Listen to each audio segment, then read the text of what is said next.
La noche era insoportablemente fría, de esas que te atraviesan la piel y te encogen el pecho con cada respiración.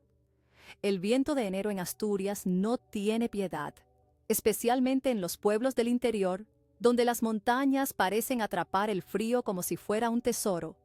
Nuestra casa, una vieja construcción de piedra heredada de los padres de Martín, mi esposo, se alzaba en las afueras de Cangas de Onís, aislada y rodeada de un silencio que aquella noche se tornó en mi peor enemigo.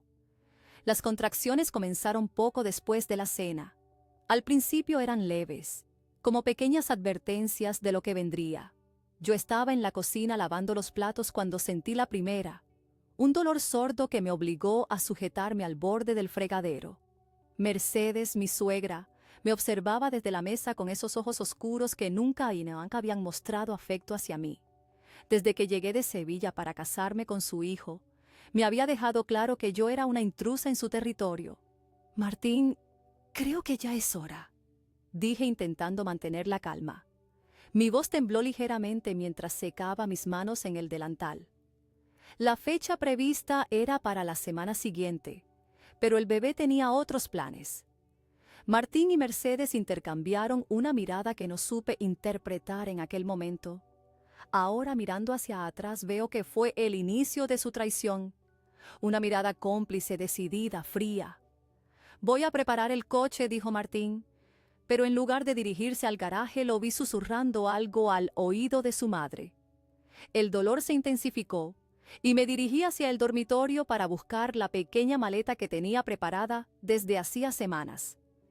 El hospital estaba a casi 1 hora de camino por carreteras sinuosas. No podíamos perder tiempo. Cuando regresé al salón, con la maleta en una mano y la otra apoyada en mi vientre abultado, no encontré a nadie. Llamé a Martín, luego a Mercedes. Solo el silencio respondió. «¿Martín?» «El dolor está aumentando», grité con más fuerza. Fue entonces cuando escuché movimiento en el patio trasero. Me acerqué a la puerta que daba al patio. Esa puerta de madera pesada con herrajes antiguos que chirriaba con el viento. A través del cristal empañado pude ver la silueta de mi esposo junto a su madre. Abrí la puerta y di un paso hacia el exterior. «Necesito ir al hospital, Martín», dije sintiendo otra contracción más intensa que me dobló por la cintura. Lo que sucedió después sigue reproduciéndose en mi mente como una película de terror. Martín me miró, no con amor ni preocupación, sino con determinación. Su mano empujó la puerta, cerrándola mientras yo permanecía en el patio. El sonido metálico del cerrojo al girar resonó más fuerte que mis gritos. «Martín, ¿qué haces? Abre la puerta, ah». Golpeé la madera con mis puños, incrédula. A través del cristal vi a Mercedes sonreír levemente mientras se alejaban, dejándome en la oscuridad. La temperatura debía estar cercana a los 0 grados. Mi abrigo había quedado dentro, junto con mi teléfono y todo lo que necesitaba para mi bebé. Me senté en los escalones de piedra, intentando controlar la respiración como me habían enseñado en las clases prenatales. Los dolores venían ahora en oleadas cada vez más frecuentes y potentes. Las estrellas brillaban con cruel indiferencia sobre mí. En otros tiempos habría admirado el cielo asturiano, tan diferente del de mi Sevilla natal, pero aquella noche solo podía pensar en sobrevivir. Intenté recordar si alguna vez había notado señales de lo que podría llevar a Martín a hacer algo tan inhumano. Hubo comentarios, por supuesto, la insistencia de Mercedes de que el bebé llevara el apellido familiar con honor, las constantes referencias a que yo no entendía las tradiciones del norte, las discusiones sobre la herencia familiar. Entre contracciones, comprendí la verdad. Este embarazo nunca fue bienvenido por ellos. Martín se había casado conmigo por rebeldía, no por amor, y ahora que estaba a punto de convertirse en padre, había elegido a su madre y su legado por encima de mí y de su propio hijo. El frío se colaba por mi vestido, haciendo que mis dientes castañetearan incontrolablemente. Cada sonido de la noche parecía amplificado. el ulular de un búho en el bosque cercano, el crujir de las ramas con el viento, el distante ladrido de un perro en alguna granja vecina. Intenté gritar pidiendo ayuda, pero sabía que era inútil. La casa más cercana estaba a casi 1 kilómetro, y nadie pasaría por este camino a medianoche en pleno enero. Las horas se convirtieron en una lucha entre el dolor físico y la traición emocional. Mi mente oscilaba entre la incredulidad y la furia. ¿Cómo podía el hombre que me había jurado amor eterno en aquella pequeña iglesia de piedra abandonarme así? ¿Cómo podía una madre ser tan cruel con la mujer que llevaba a su nieto? Entre lágrimas y escalofríos, hice una promesa silenciosa a la criatura que luchaba por nacer. Sobreviviríamos a esto, y nunca, jamás, permitiría que ellos le hicieran daño. Esta noche marcaría no solo su nacimiento, sino también el renacimiento de su madre.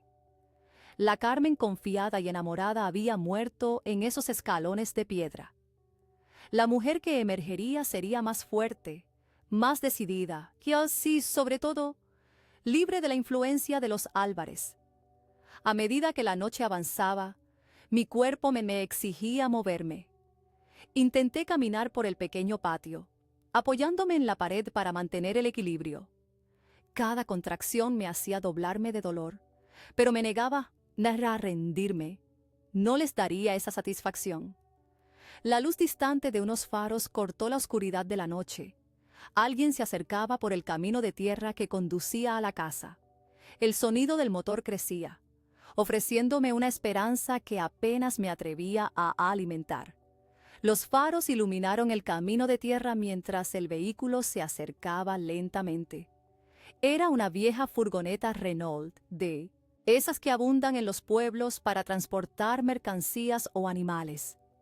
Intenté incorporarme, haciendo un esfuerzo sobrehumano para mantenerme visible. Mi cuerpo temblaba incontrolablemente, tanto por el frío como por el dolor de las contracciones que ahora apenas me dejaban respirar entre una y otra.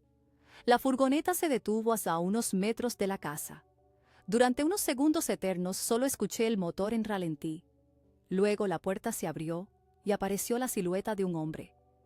Alto, con una gorra de lana y una chaqueta gruesa, se movía con la cautela de quien no espera encontrar a nadie en medio de la noche. ¡Ayuda!, conseguí gritar, aunque mi voz sonó más como un gemido desesperado. ¡Por favor, ayúdeme! El hombre giró hacia mí, sorprendido. Sus pasos dudaron un instante, pero luego se acercaron rápidamente. «Dios mío, ¿qué hace usted aquí fuera con este frío?». Su voz tenía el acento característico de Asturias, más marcado que el de Martín, que había pasado años estudiando en Madrid. A medida que se acercaba, la luz exterior de la casa reveló un rostro curtido por el trabajo al aire libre, con arrugas alrededor de unos ojos claros que me miraban con genuina preocupación. «Estoy de parto», dije entre dientes apretados, sujetándome el vientre mientras otra contracción me atravesaba como una cuchillada. Mi marido me ha dejado aquí. Cerró la puerta. No hicieron falta más explicaciones. El hombre, que más tarde supe que se llamaba Ramón, actuó con la rapidez y determinación que mi propia familia me había negado. Se quitó su chaqueta y la puso sobre mis hombros. Luego me ayudó a incorporarme con una delicadeza sorprendente para unas manos tan grandes y ásperas. «Vamos a mi furgoneta. La llevaré al hospital de Arriondas». Su voz era firme pero amable, como si quisiera transmitirme la tranquilidad que yo había perdido horas atrás. «No vamos a llegar», le dije mientras me apoyaba en él para avanzar hacia el vehículo. «El bebé viene ya». Ramón murmuró algo que sonó como una mezcla entre una oración y una maldición. Sentí que sus manos temblaban ligeramente mientras abría la puerta del copiloto y me ayudaba a subir. El interior de la furgoneta olía a tierra, hierba y algo dulce que no pude identificar. Estaba limpia pero gastada, con el asiento rasgado en algunas partes y reparado con cinta. «Soy Ramón Suárez. Trabajo en la quesería de Corao». Se presentó mientras encendía la calefacción al máximo. Sus manos giraron el volante para dar la vuelta en el estrecho camino. «¿Cómo se llama usted, señora?» «Carmen». «Carmen Ruiz», respondí entre jadeos. El calor comenzaba a devolverme la sensibilidad en los dedos, pero eso solo hizo que el dolor fuera más intenso. «Gracias por detenerse, Ramón. Iba de vuelta a casa después de revisar las cubas de curación», explicó mientras conducía lo más rápido que permitía el camino lleno de baches. «Mi mujer dice que estoy loco por trabajar tan tarde, pero el queso no entiende de horarios». Sus palabras cotidianas, su intento de mantener una conversación normal, en una situación tan extrema, me resultaron extrañamente reconfortantes. Era como si su sencillez me devolviera al mundo real, lejos de la pesadilla que acababa de vivir. Pero la realidad se impuso de nuevo cuando una contracción más fuerte que las anteriores me hizo gritar. Mis manos se aferraron al borde del asiento con tanta fuerza que mis nudillos se pusieron blancos. Sentí un líquido tibio entre mis piernas y supe que mi hijo estaba a punto de nacer.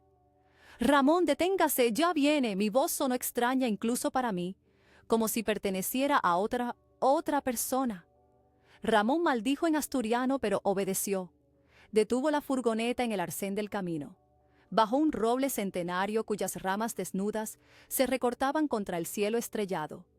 Salió y rodeó el vehículo para abrir mi puerta. Su rostro mostraba una mezcla de terror y determinación. «He ayudado a parir a muchas vacas y ovejas, pero nunca a una persona», confesó mientras me ayudaba a reclinarme en el asiento y colocaba su chaqueta bajo mi cabeza como almohada improvisada. «Pero no se preocupe, Carmen, saldremos de esta». Lo que siguió fue una experiencia que transformó para siempre mi concepto de dolor, miedo y coraje. Ramón sacó una navaja de su bolsillo y cortó una parte de su camisa para limpiarme el sudor de la frente. Utilizó el móvil para llamar a emergencias, pero nos dijeron lo que ya sabíamos. La ambulancia tardaría demasiado.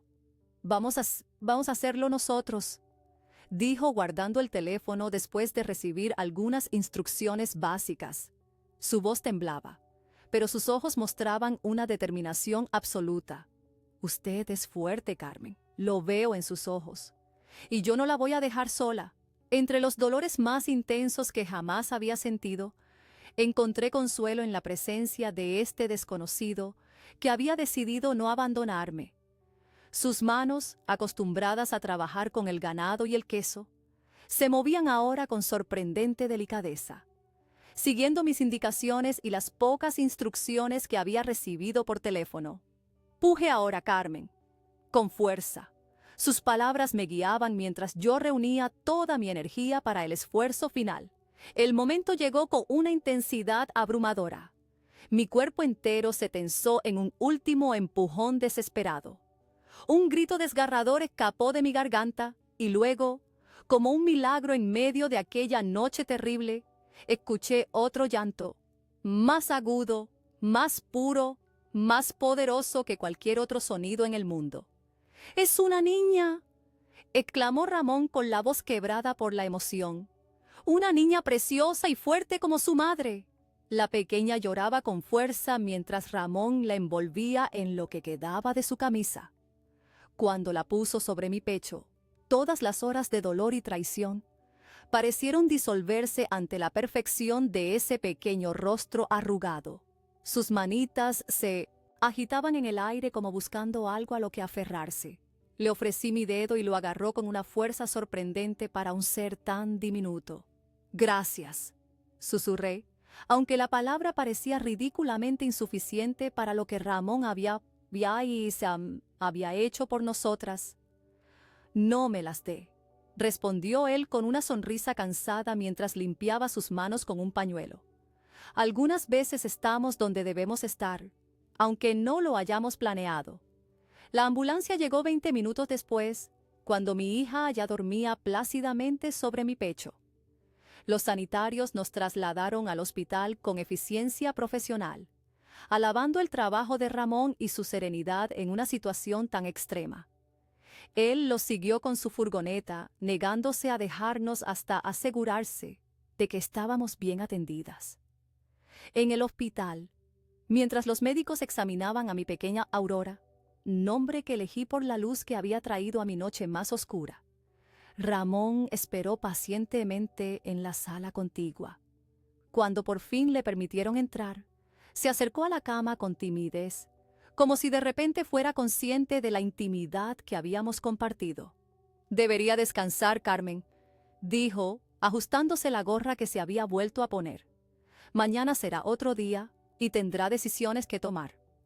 «No tengo dónde ir», confesé, exponiendo la realidad que había estado evitando pensar. «No puedo volver a esa casa». Ramón asintió comprensivamente, como si hubiera esperado esa respuesta. «Mi hermana tiene una pensión en Cangas», dijo después de pensarlo un momento. «No es lujosa, pero es limpia y tranquila. Puedo hablar con ella para que les prepare una habitación a usted y a la pequeña cuando les den el alta». Sus ojos, azules y directos como el cielo asturiano en los raros días despejados, me miraban sin compasión, pero con un profundo respeto. No era la mirada de alguien que se consideraba un héroe, sino la de un ser humano que simplemente hacía lo correcto. «Hay algo más que necesito hacer antes», dije, sintiendo como una resolución fría y clara se formaba en mi interior. «Necesito volver a la casa una última vez». La mañana trajo consigo una claridad gélida, típica de los inviernos asturianos. El sol apenas lograba calentar la tierra, pero su luz revelaba cada detalle del paisaje con una nitidez casi dolorosa. Ramón detuvo su furgoneta frente a la casa de piedra, la misma que horas antes había sido escenario de mi abandono.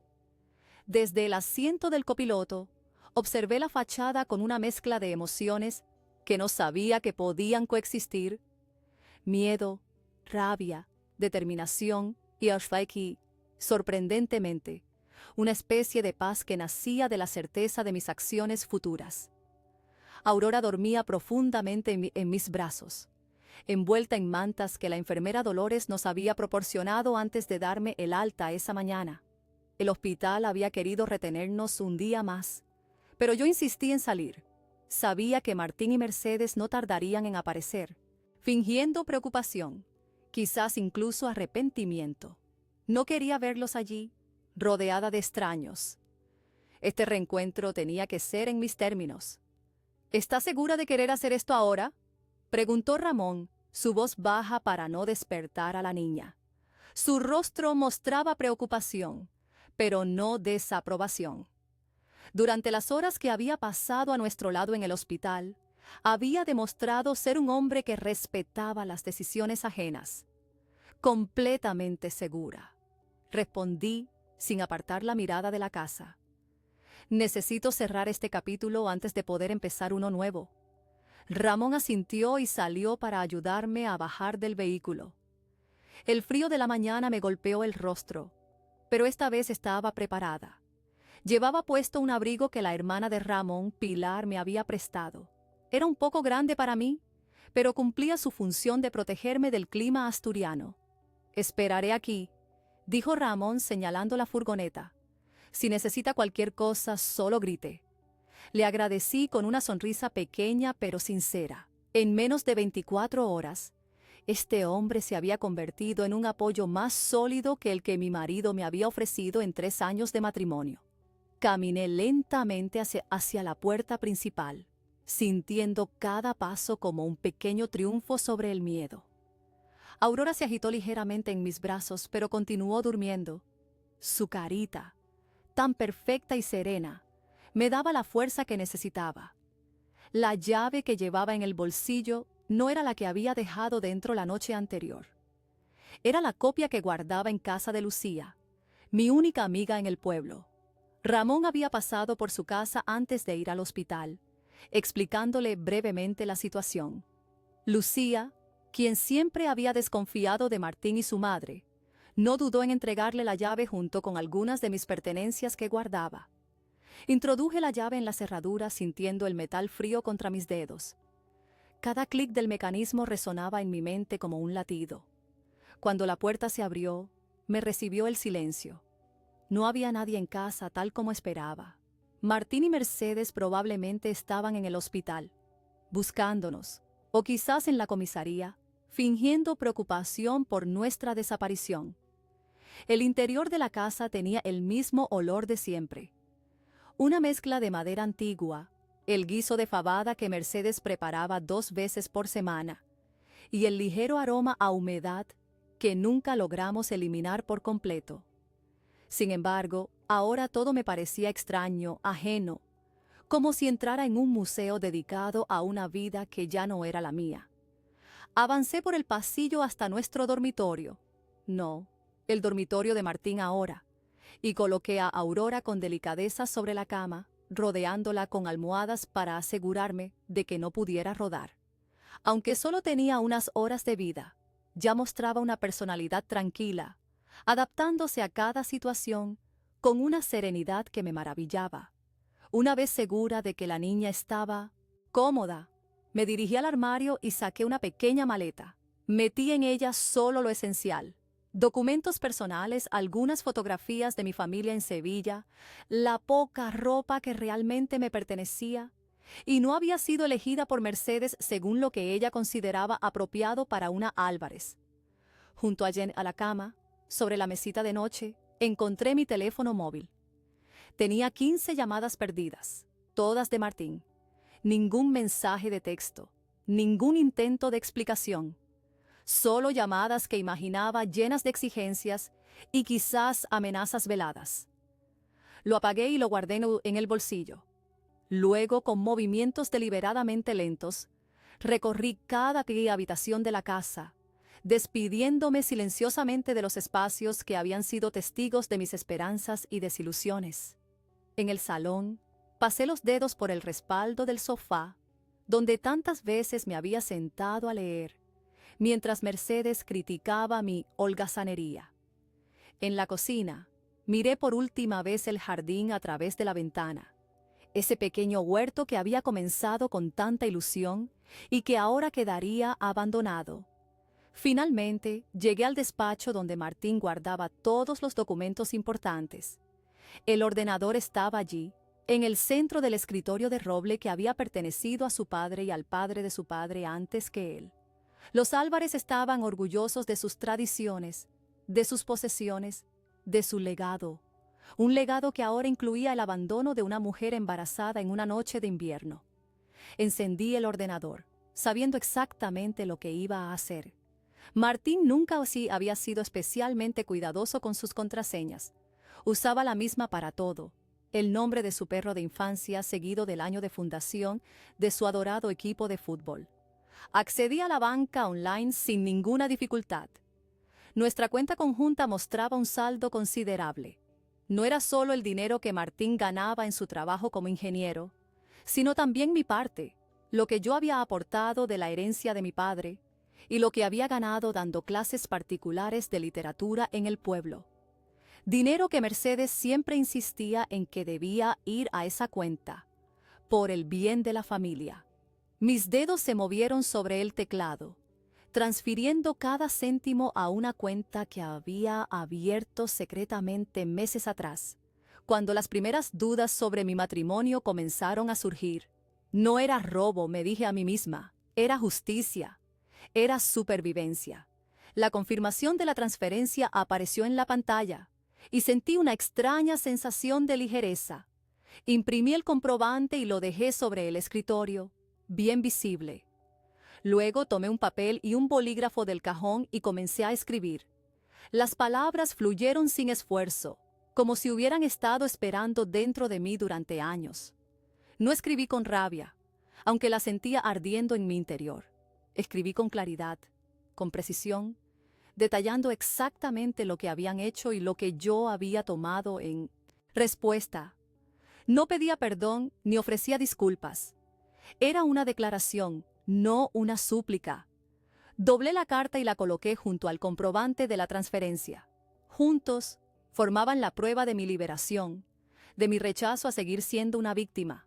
Antes de salir del despacho miré a mi alrededor una última vez, permitiéndome sentir el peso de la decisión que acababa de tomar. No había vuelta atrás, y no la quería. Regresé al dormitorio donde Aurora seguía durmiendo plácidamente. La tomé en brazos con cuidado, besando su frente suave y perfecta. «Vamos, mi vida», le susurré. «Vamos a comenzar de nuevo, tú y yo». Con la maleta en una mano y mi hija en la otra, caminé hacia la puerta principal. No miré atrás. No necesitaba hacerlo. Cada centímetro de esa casa estaba grabado en mi memoria. No como un hogar, sino como el escenario de un aprendizaje doloroso pero necesario. Afuera, Ramón esperaba pacientemente, recostado contra su furgoneta. Al verme, se enderezó y avanzó para ayudarme con la maleta. «¿Todo bien?», preguntó simplemente. «Todo bien», confirmé, sintiendo que esas dos palabras contenían una verdad mucho más profunda de lo que parecía. Mientras subíamos a la furgoneta, pude ver a lo lejos el coche de Martín acercándose por el camino. Ramón también lo vio y me miró con interrogación en sus ojos. «Vámonos», dije con firmeza. «No tengo nada más que decirles». Ramón asintió y encendió el motor. Mientras nos alejábamos, pude ver por el espejo retrovisor cómo Martín y Mercedes se apresuraban hacia la casa, ajenos a nuestra presencia. No sentí la necesidad de confrontarlos directamente. La carta en el despacho hablaría por mí con mucha más elocuencia de la que podría tener en ese momento. Aurora se despertó mientras abandonábamos el camino de tierra para incorporarnos a la carretera principal. Sus ojitos oscuros, tan parecidos a los míos, me miraron con esa curiosidad inocente de los recién nacidos. Le sonreí, sintiendo que, por primera vez en mucho tiempo, mi sonrisa nacía de un lugar genuino. «Te lo prometo, pequeña», le dije en voz baja. «Nunca permitiré que nadie nos trate como menos de lo que valemos». La carretera se extendía ante nosotros, serpenteando entre montañas cubiertas de niebla. No sabía exactamente qué nos esperaba, pero tenía recursos, tenía determinación y sobre todo tenía a mi hija. Era suficiente para comenzar. La pensión de Pilar, hermana de Ramón, era exactamente como él la había descrito. Sencilla pero acogedora. Ocupaba el segundo piso de un edificio antiguo en el centro de Cangas de Onís, con vistas al puente romano y al río Sella. Mi habitación, pequeña pero limpia, tenía una cama individual, una cuna improvisada para Aurora y un escritorio de madera bajo la ventana. Fue precisamente en ese escritorio donde, 3 días después de nuestro nacimiento y huida, decidí completar lo que había comenzado en la casa de los Álvarez. La mañana era fría pero luminosa. Aurora dormía plácidamente después de su toma matutina, y yo aproveché ese momento de tranquilidad para encender el ordenador portátil que Lucía me había traído junto con más ropa y algunos artículos para el bebé. Mi amiga había pasado por la pensión cada día, trayendo no solo objetos materiales sino también noticias del pueblo. «Están como locos buscándote», me había dicho el día anterior, mientras sostenía a Aurora con la fascinación que provocan todos los recién nacidos.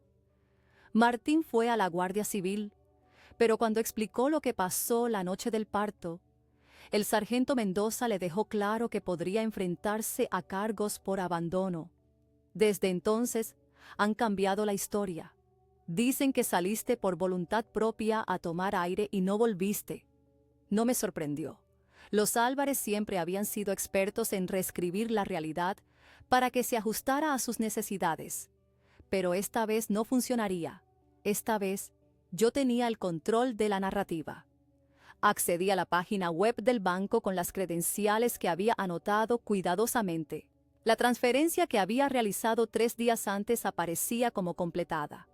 Todo el dinero, nuestros ahorros, mi herencia, el dinero de mis clases, estaba ahora en la cuenta que había abierto secretamente 6 meses atrás, cuando las primeras grietas en mi matrimonio se hicieron imposibles de ignorar. La cantidad era considerable, casi 80.000 euros. No era una fortuna, pero sí suficiente para darme el tiempo y la libertad que necesitaba para reconstruir mi vida con Aurora. Sabía que Martín intentaría recuperar ese dinero, especialmente la parte que provenía de las tierras que su familia había vendido el año anterior. Pero yo estaba preparada para esa batalla. Abrí un nuevo documento y comencé a detallar meticulosamente cada euro que había aportado a esa cuenta a lo largo de nuestro matrimonio. Mi herencia de 35.000 euros tras la muerte de mi padre, los 18.000 euros que había ganado dando clases de literatura en el instituto local y particulares a los niños del pueblo, incluso los 7.000 euros que había recibido por vender los libros antiguos que mi abuelo, profesor de historia en la Universidad de Sevilla, me había dejado. Al terminar el listado, contemplé la pantalla con una mezcla de satisfacción y tristeza.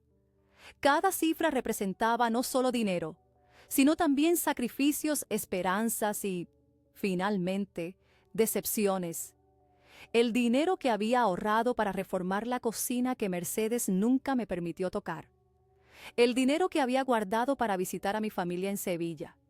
Visitas que siempre se posponían por compromisos ineludibles de Martín. El dinero que había destinado a un pequeño negocio de repostería que quería abrir y que mi marido había descartado como una tontería. Imprimí el documento en la pequeña impresora que Pilar usaba para los recibos de la pensión. Luego, en otra pestaña del navegador, busqué el nombre de Claudia Vega, una abogada de Oviedo especializada en derecho de familia, de quien Lucía me había hablado. Su página web mostraba el rostro decidido de una mujer de mediana edad, con una lista impresionante de casos ganados en defensa de mujeres en situaciones similares a la mía. Le escribí un correo detallado, explicando mi situación y preguntando si podría representarme. Adjunté el documento con el desglose de mis aportaciones económicas y añadí una breve descripción de lo sucedido la noche del parto. No busqué provocar lástima, busqué establecer hechos. Claudia Vega respondería o no, pero yo ya había dado el primer paso para proteger legalmente lo que me pertenecía. A continuación, abrí mi cuenta de correo y escribí 3 mensajes más. El primero, dirigido a mi antigua jefa en la editorial de Sevilla donde había trabajado antes de casarme con Martín y mudarme a Asturias. Le pregunté sobre posibles trabajos que pudiera realizar a distancia, destacando que mis habilidades como correctora y traductora seguían intactas. El segundo correo fue para mi hermano Miguel, el único miembro de mi familia que nunca había confiado en Martín. Le conté brevemente lo sucedido y le anuncié que en cuanto Aurora fuera lo suficientemente fuerte para viajar, iríamos a Sevilla temporalmente. Necesitaba el calor de mi tierra y el apoyo de los míos para sanar completamente. El tercer mensaje fue el más difícil. Iba dirigido a mis suegros, los padres de Mercedes, que vivían en una residencia en Avilés. A diferencia de su hija, siempre habían sido amables conmigo, aunque su avanzada edad y la distancia habían limitado nuestras interacciones. Les expliqué con palabras sencillas pero honestas lo que había ocurrido, incluyendo el nacimiento de su bisnieta. No buscaba ponerlos en contra de su hija, solo consideraba que merecían saber la verdad y conocer la existencia de Aurora. Adjunté una fotografía de la niña, la primera que le había tomado con el móvil que Lucía me había prestado. Después de enviar los correos, me sentí extrañamente ligera. Era como si cada mensaje, cada acción concreta, fuera un paso más en mi proceso de liberación. Ya no era la nuera complaciente de los Álvarez, ni la esposa sumisa de Martín. Era Carmen Ruiz, madre de Aurora, dueña de su destino. El sonido de pasos en el pasillo me alertó de la llegada de alguien. Un suave golpe en la puerta fue seguido por la voz cálida de Pilar. «Carmen, hay alguien que quiere verte», dijo en voz baja para no despertar a Aurora. «Dice que es importante». Por un momento sentí que el miedo regresaba. ¿Habría descubierto Martín dónde nos escondíamos? Pero la expresión tranquila de Pilar me aseguró que no se trataba de ninguna amenaza.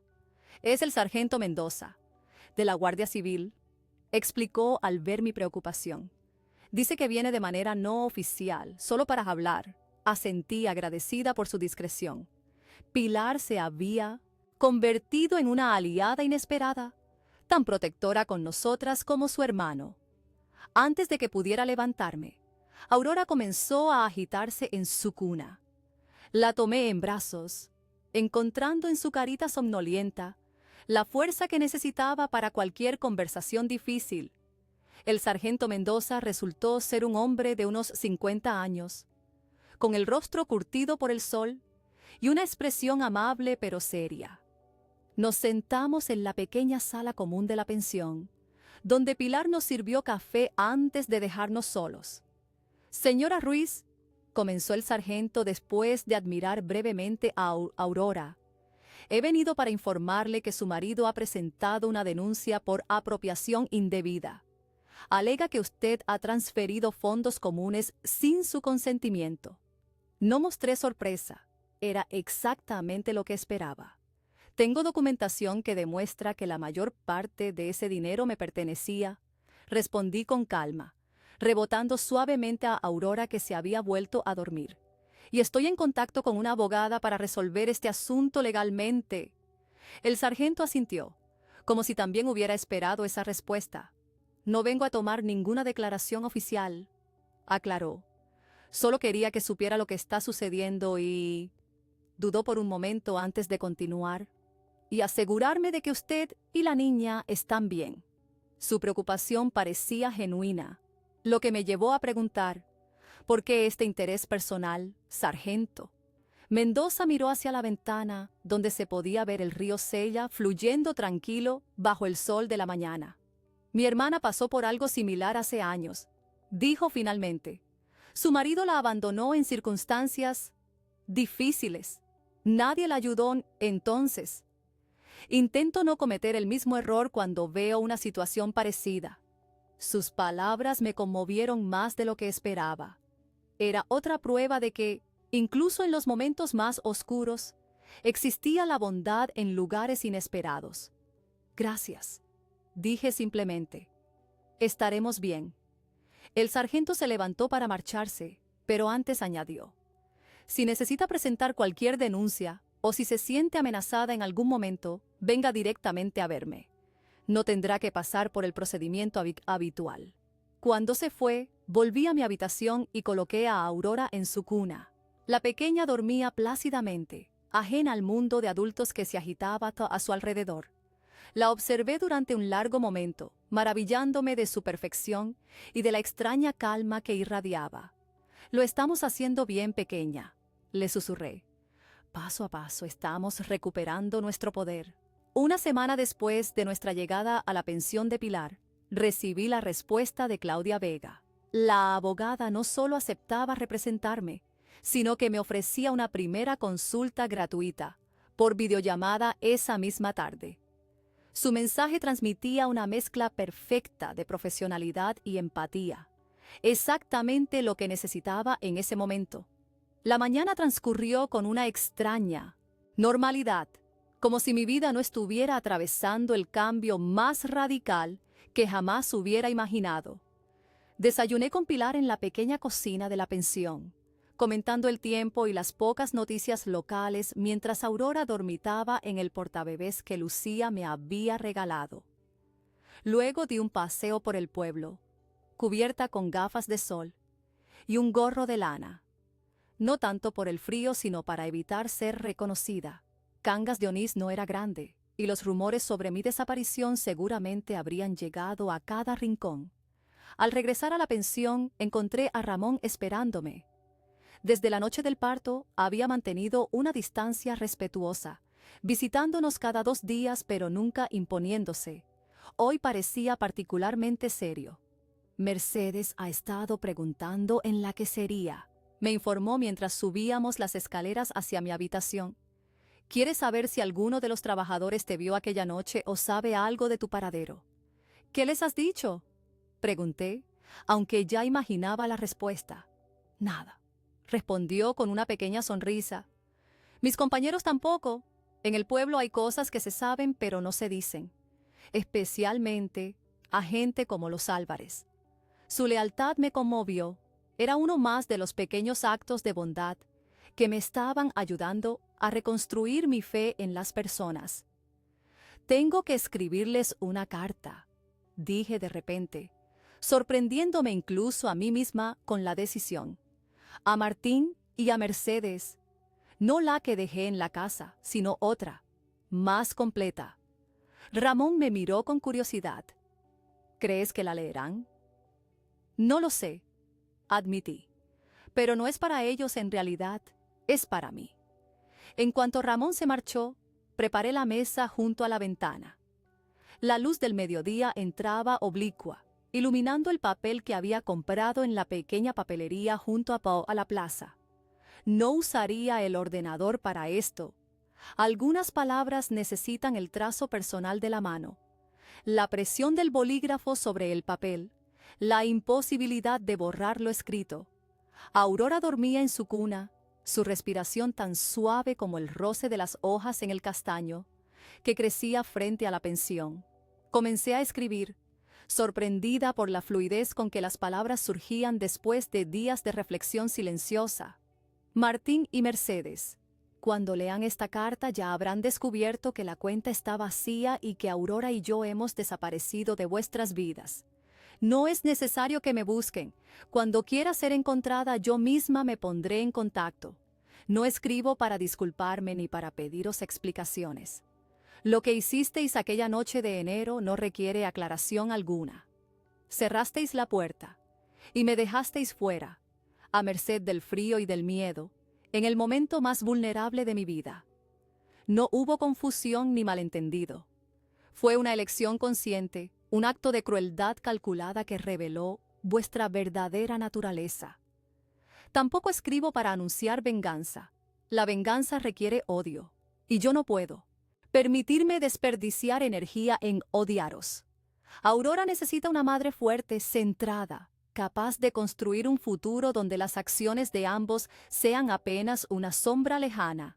Escribo, simplemente, para establecer hechos y consecuencias. Hecho. Me abandonasteis durante el parto, poniendo en riesgo mi vida y la de vuestra hija y nieta. Consecuencia. Habéis perdido el derecho a formar parte de nuestras vidas. Hecho.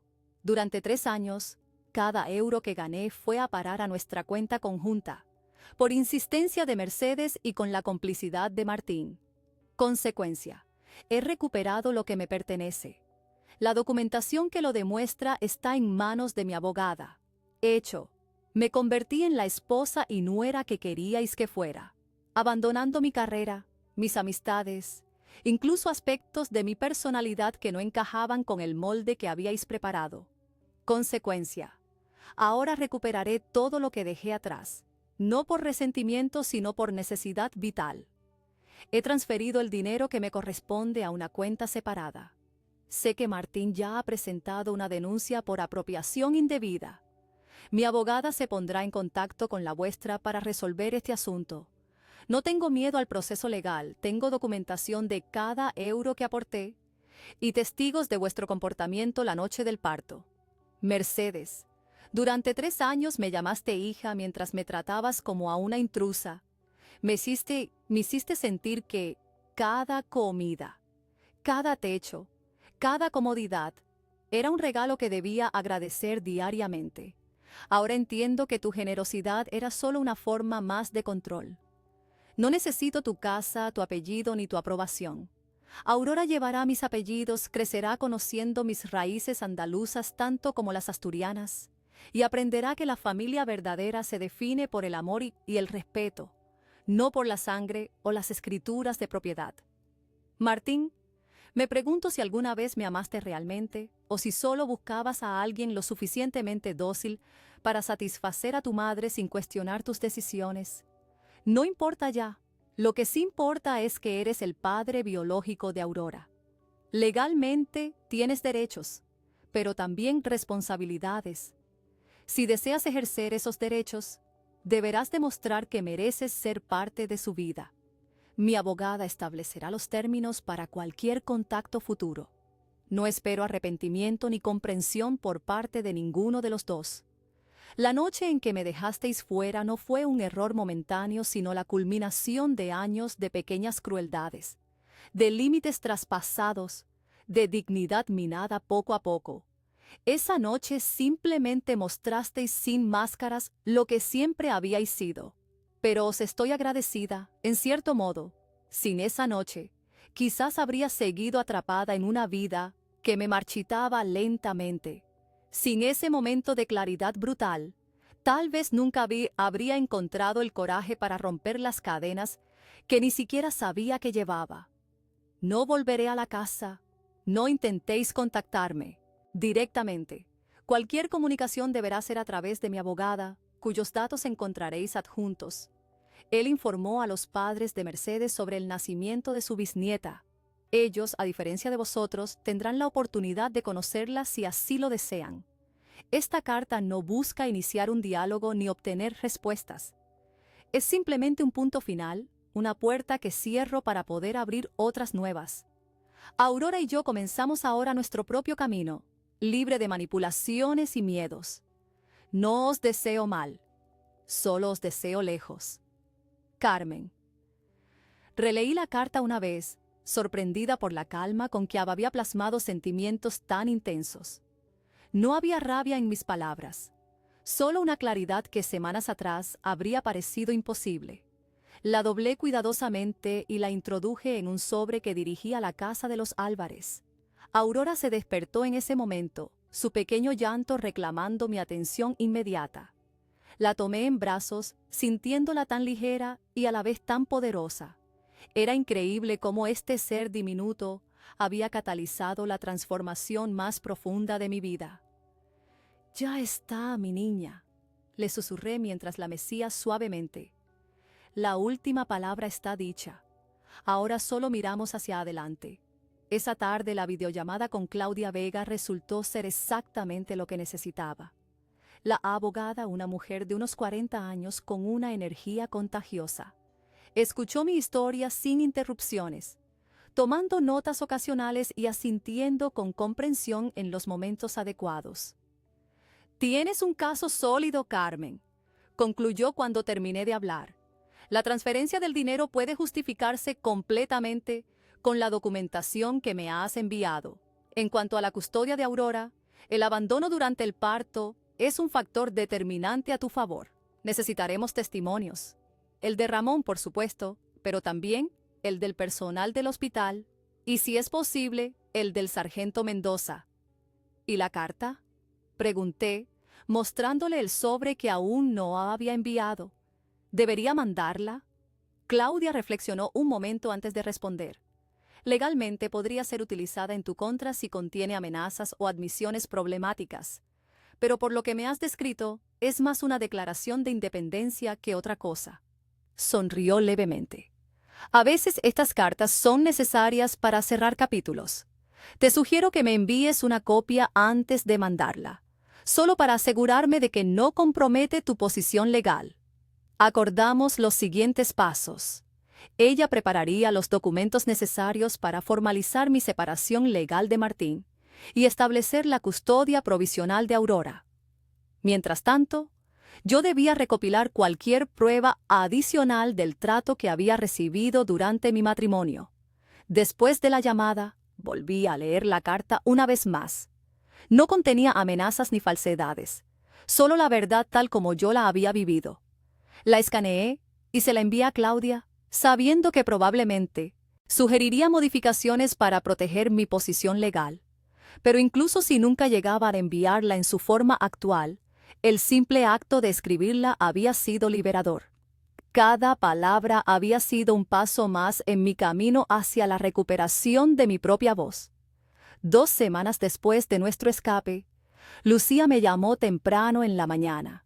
Su voz sonaba excitada, como si apenas pudiera contener la información que estaba a punto de compartir. «Los he visto, Carmen», dijo sin siquiera saludar. «Acabo de pasar por la casa y estaban los dos fuera gritándose el uno al otro como si el mundo se acabara. Estaba cambiando hacia Aurora sobre la cama, su pequeño cuerpo retorciéndose con una energía que crecía día a día.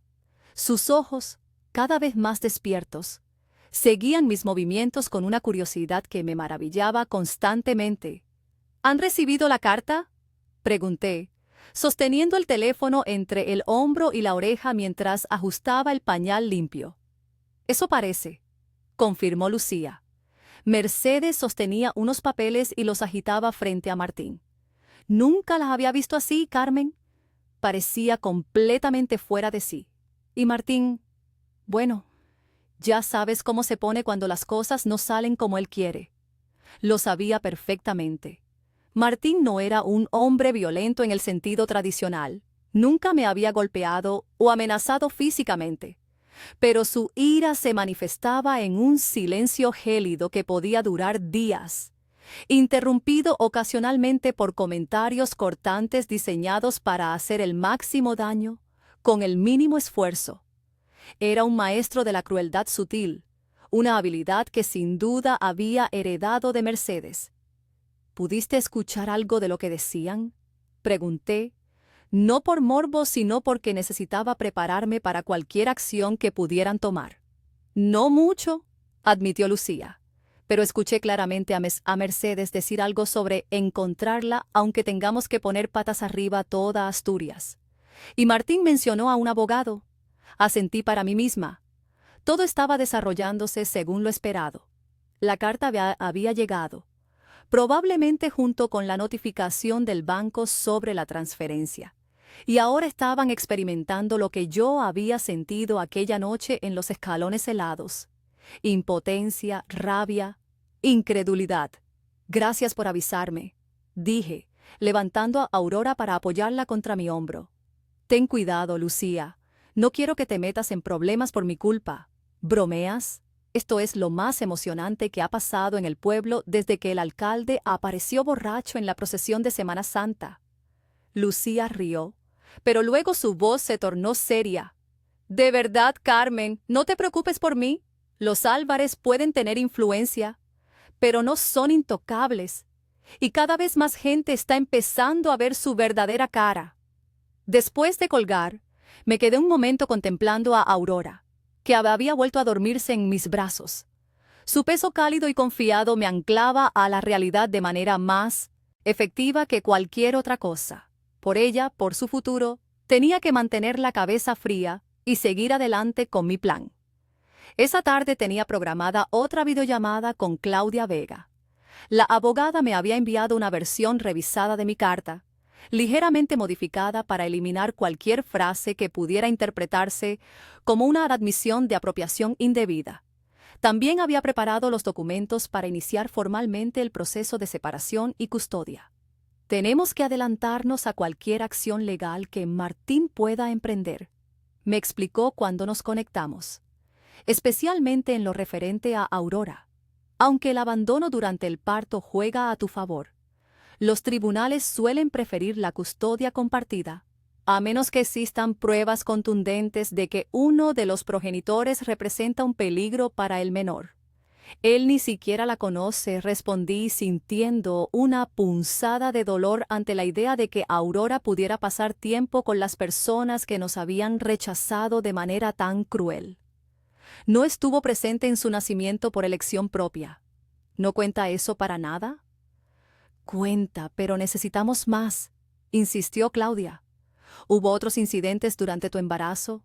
¿Algún testigo de maltrato psicológico o negligencia? Pensé en los meses de embarazo, en las pequeñas humillaciones diarias, los comentarios despectivos de Mercedes sobre mi aumento de peso, las ausencias de Martín en las ecografías siempre justificadas por reuniones importantes. Recordé cómo habían ignorado mis náuseas matutinas, cómo Mercedes había insistido en que siguiera encargándome de todas las tareas domésticas para no malcriarme. Tengo un diario, dije finalmente. Empecé a escribirlo cuando supe que estaba embarazada. Está todo ahí. Fechas, situaciones, palabras exactas. Los ojos de Claudia se iluminaron a través de la pantalla. Eso es oro puro, Carmen. Un registro contemporáneo de los hechos tiene mucho más peso que los recuerdos. ¿Dónde está ese diario? En la casa. Admití con pesar. En mi mesita de noche. Dudo que lo hayan encontrado. Tiene aspecto de libro de poesía y saben que no tocan mis libros, porque no les interesa la literatura. Claudia asintió, pensativa. Necesitamos recuperarlo. ¿Hay alguien que pueda entrar en la casa y alguna empleada doméstica, algún familiar que tenga acceso? Pensé en las opciones. Mercedes nunca había permitido que extraños limpiaran su casa. Los únicos que entraban regularmente eran los padres de Martín, que vivían en Oviedo y venían una vez al mes, y el hermano de Mercedes, Ernesto, que pasaba ocasionalmente a revisar la caldera o hacer pequeñas reparaciones. El tío Ernesto, dije en voz alta, es el único que podría entrar sin levantar sospechas. Siempre se ha mantenido neutral en los conflictos familiares y tiene llaves de la casa. ¿Confías en él? Dudé. Ernesto era un hombre callado, que parecía vivir en su propio mundo, ajeno a las manipulaciones de su hermana. Nunca había mostrado particular aprecio por mí, pero tampoco hostilidad. No lo sé, confesé, pero es nuestra mejor opción. Acordamos que intentaría contactar con Ernesto a través de Lucía, quien conocía a su hija Paula. Era un plan arriesgado, pero el diario podía marcar la diferencia en un proceso de custodia. 3 días después, para mi sorpresa, Ernesto apareció en la pensión de Pilar. Llegó al anochecer, cuando las calles de Cangas estaban casi desiertas. Llevaba una bolsa de plástico del supermercado local y una expresión incómoda en su rostro habitualmente impasible. «No quiero saber dónde está el diario ni para qué lo quieres», dijo sin preámbulos cuando Pilar lo hizo pasar a mi habitación. «Solo vine a traerte esto». Dentro de la bolsa no solo estaba mi diario, sino también algunos objetos personales que no había podido llevarme. Fotografías de mi familia, cartas de mi madre, un collar que había pertenecido a mi abuela. Ernesto debía haber recorrido la casa recogiendo todo lo que consideró importante para mí. «Gracias», dije, genuinamente conmovida por su gesto. «¿Cómo?» «Mercedes y Martín fueron a Oviedo a ver a un abogado», explicó escuetamente. «Paula me contó lo que pasó la noche del parto. Mi hermana siempre ha sido difícil, pero esto...». Movió la cabeza como si no encontrara palabras adecuadas. «El niño que viene al mundo no tiene culpa de nada». «Niña», corregí suavemente. «Se llama Aurora». Por primera vez Ernesto mostró interés en la cuna donde dormía la pequeña. Se acercó con pasos cautelosos y la observó en silencio durante un largo momento. «Se parece a ti», dijo finalmente. «Tiene tu nariz». Fue lo más cercano a un cumplido que jamás le había escuchado. Asintió una vez, como despidiéndose, y se dirigió a la puerta. Antes de salir, sin embargo, se detuvo. «No volveré a la casa de Mercedes», anunció con una certeza tranquila. «He presentado mi dimisión en el ayuntamiento. Me voy a Galicia con mi primo. Siempre quise vivir cerca del mar». Y así, sin más explicaciones, Ernesto se marchó, dejándome con la clara impresión de que la caída en desgracia de los Álvarez había comenzado. El primero en abandonar el barco no sería el último. El diario resultó ser incluso más valioso de lo que había anticipado. No solo documentaba el maltrato psicológico y la negligencia, sino que incluía conversaciones específicas donde Martín y Mercedes discutían cómo controlar mi embarazo para asegurarse de que el bebé fuera un verdadero Álvarez, con comentarios explícitos sobre limitar mis visitas al médico y mi contacto con otras madres primerizas que pudieran darme ideas. Claudia estaba exultante. Esto, junto con los testimonios de Ramón y del personal del hospital, nos da un caso sólido para la custodia exclusiva, me aseguró en nuestra siguiente videollamada. «He recibido notificación del abogado de Martín. Quieren una reunión para discutir la devolución del dinero y establecer un régimen de visitas». «¿Y qué vamos a hacer?», pregunté, aunque ya intuía la respuesta. «Vamos a darles exactamente lo que quieren. Una reunión, pero en nuestros términos y con todas nuestras pruebas sobre la mesa». La sonrisa de Claudia era la de un ajedrecista que ya visualiza el jaque mate varios movimientos antes. «A veces, Carmen, La mejor venganza es simplemente dejar que la verdad hable por sí misma. La reunión se programó para la semana siguiente, en el despacho neutral de un notario en Oviedo. Yo no asistiría personalmente. Claudia me representaría mientras yo permanecía en Cangas con Aurora. La idea de enfrentarme directamente a Martín y Mercedes todavía me provocaba una ansiedad que prefería evitar. La mañana de la reunión me despertó una llamada de Lucía. «No vas a creer lo que ha pasado», dijo con una mezcla de asombro y satisfacción en su voz. «Mercedes ha aparecido en el pueblo diciendo que está buscando un piso para alquilar. Parece que Martín la ha echado de casa». La noticia me sorprendió menos de lo que debería. La dinámica entre madre e hijo siempre había sido compleja, con Mercedes ejerciendo un control absoluto hasta que surgía algún conflicto importante.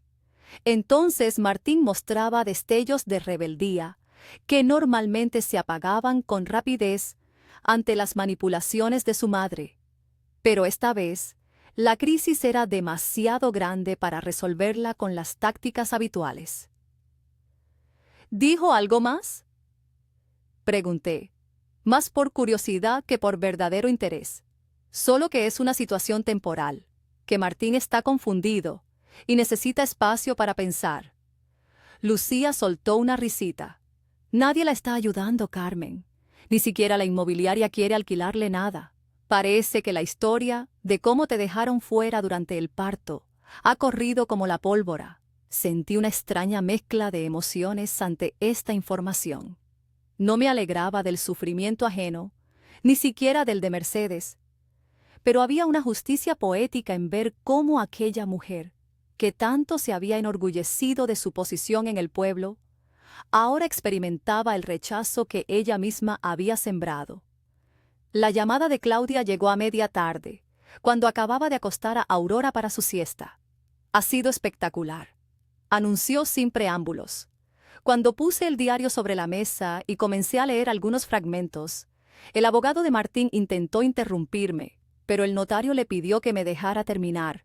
Para cuando llegué a la entrada sobre la noche del parto, Martín estaba blanco como el papel. «¿Y Mercedes?», pregunté, imaginando perfectamente la escena. No estaba invitada oficialmente, pero apareció de todos modos. Intentó tomar el control de la reunión, como siempre hace, pero su propio hijo le pidió que se callara. Claudia hizo una pausa dramática. Fue entonces cuando reveló que habían tenido una fuerte discusión y que ya no vivían juntos. Así que la información de Lucía era correcta. La grieta en la relación madre-hijo era real y profunda. «¿Cuál fue el resultado?», pregunté, centrándome en lo importante. «Han retirado la denuncia por apropiación indebida», respondió Claudia con satisfacción. «Y en cuanto a la custodia, Martín ha aceptado iniciar con visitas supervisadas una vez al mes, después de un período de evaluación psicológica. Es prácticamente una admisión de que sabe que no tiene posibilidades de obtener la custodia compartida». Una oleada de alivio me recorrió.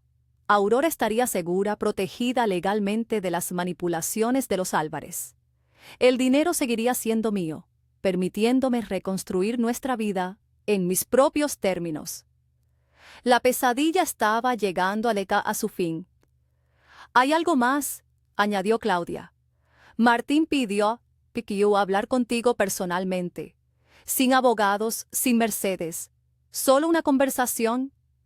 Mi primer impulso fue rechazar la petición. ¿Qué podía decirme que justificara lo que había hecho?